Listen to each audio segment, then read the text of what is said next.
What's going on, guys, and welcome back. Hope you're having a good one. We finally got ourselves some fire card balance changes after the last couple of adjustments have been, let's face it, kind of meh. We have two different buffs to cards that desperately needed love. We have one very interesting cost change that could be a buff and a little bit of a nerf, and two nerfs to some polarizing villains in Snap. And then finally, guys, I'm going to cover all the details that you need to know to make sure you don't miss anything of the upcoming 1-year anniversary for Marvel Snap and everything they're doing to celebrate, as well as a personal announcement at the end of the video from myself. Now let's go ahead and kick off the buffs and nerfs with some of the spiciest changes from today's patch. And we start with Forge, who, as you know, recently received a nice +1 to his giftable power, giving cards like Brood, Lady Deathstrike, Deadpool, and Mr. Sinister a huge bump in play rate and power. However, they are now taking that power back to a +2, but in turn, they are taking him down to a 1-cost, 1-power card. Now, as you guys know, Forge, the last time he got an adjustment, he became one of the most played 2-cost cards in the game. Recently, a lot of 2-cost cards are competitive, and a lot of different decks were boosted because of Forge's change in power, and some card combinations were changed because of that as well, mostly Brood, Mr. Sinister, and these Patriot decks. Now they're taking him to 1 power, and this will also give us some more unique plays and creative decks that we couldn't do once before. Because of having him at 1 power, you can now play him on the same turn to pull off some kind of pretty unique combos. Now, this is obviously going to hurt some decks massively, which I think needed a little bit of balance changes. But who is this going to help the most? By far, it's going to be Balance, which is crazy because Elsa is already at a really good spot with the Bounce archetype. And now we can bounce this guy back, and he's free. He's free to play, which is crazy to boost out even more of this power. Now, the Bounce archetype having access to a card of Forge's magnitude is a lot bigger than you might think. Obviously, having the ability to take him down to 0 cost, playing him twice, and having that free play is going to be massive outside of Mobius. But more importantly, we've already seen some contention of Falcon taking over Beast's reign, and this is going to be all that much better as he can obviously pull back these 1-cost cards, allowing for just a ridiculous amount of boostable power with the Bounce deck that we were already seeing with Elsa. So more Shadow Kings, get them ready. On top of that, obviously, boostable Patriot is going to take a little bit of a hit, but now you can play him on curve with something like Mr. Sinister. Patriot decks kind of had a weird placement for 1-cost cards, oftentimes not even having them within the deck.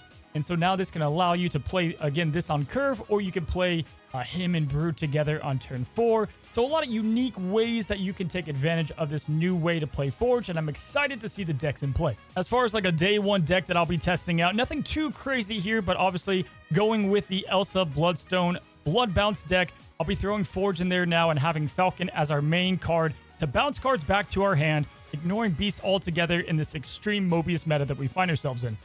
Now let's go ahead and move on to the next adjustment, and I'm excited for this one as just about every Avenger has been buffed in some way since the conception of Snap.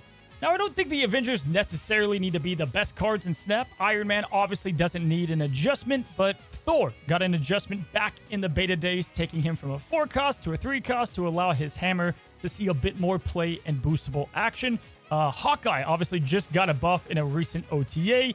We have the Hulk, who hasn't directly received a buff, but with high Evo, he's obviously one of the best cards in the game, and that's how you play him. And finally, today, Black Widow is not getting a direct buff, but her Deadly's Widow Bite is getting a nice change, previously being a 0/0, with the strong, deadly polarizing ability of, if they have it in their hands, your opponent cannot draw, to the change of a 0/1.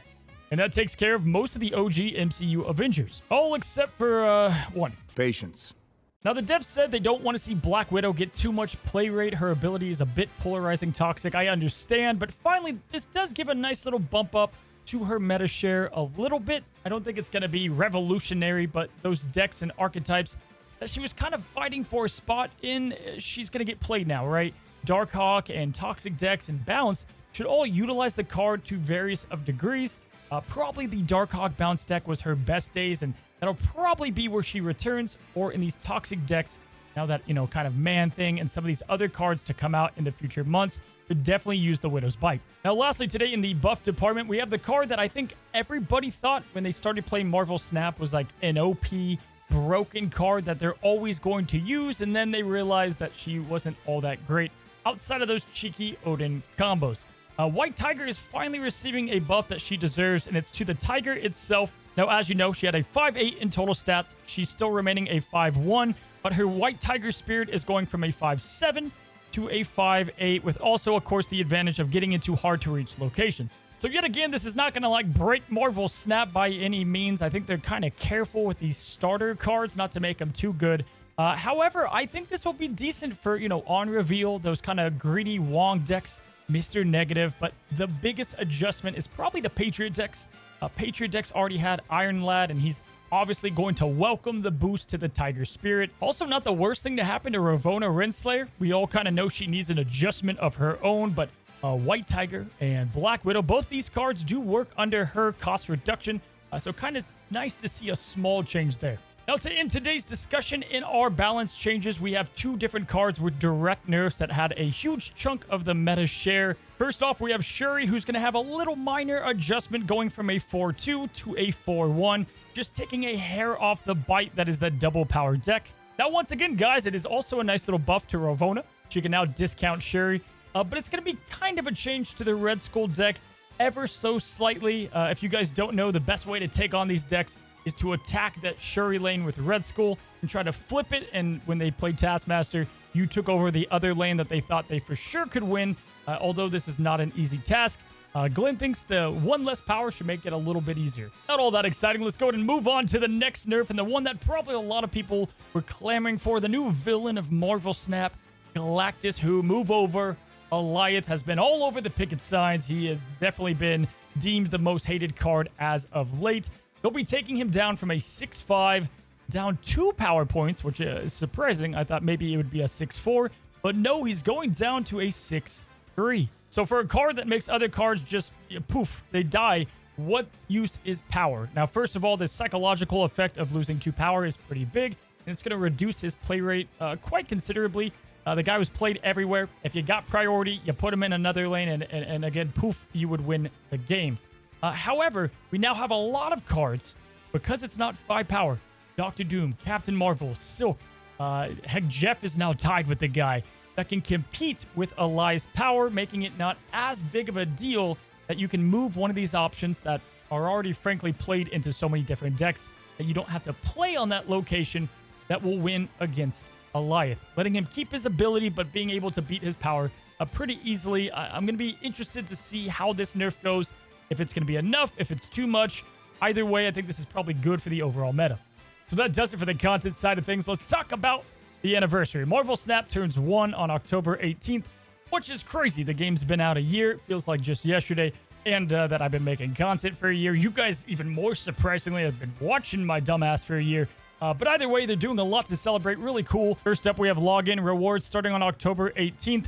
We've got the title Game of the Year edition. We've got 65 random boosters that you know is going to go to Watu, 500 credits, 3 gold conquest tickets, 300 gold, and then probably the coolest thing, and that is a community-voted anniversary variant. Now, all 3 of these variants are great. I think they did an awesome job here. I think one is probably going to win by a landslide, and God forbid I even mention which one I think that's going to be.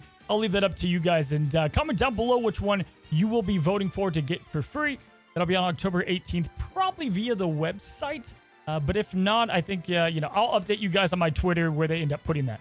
We also got double boosters coming in the form of Fogwell's Gym. We've got a maximum effort bundling with Deadpool. I'll be a really freaking cool Deadpool variant. And then lastly, we have one more free variant of Twitch drops coming in the form of Shocker in the Buggy variant. Freaking love it. As well as boosters, credits, and of course the avatar. You'll get this variant for free by simply watching some of your favorite creators over on Twitch for a set amount of time.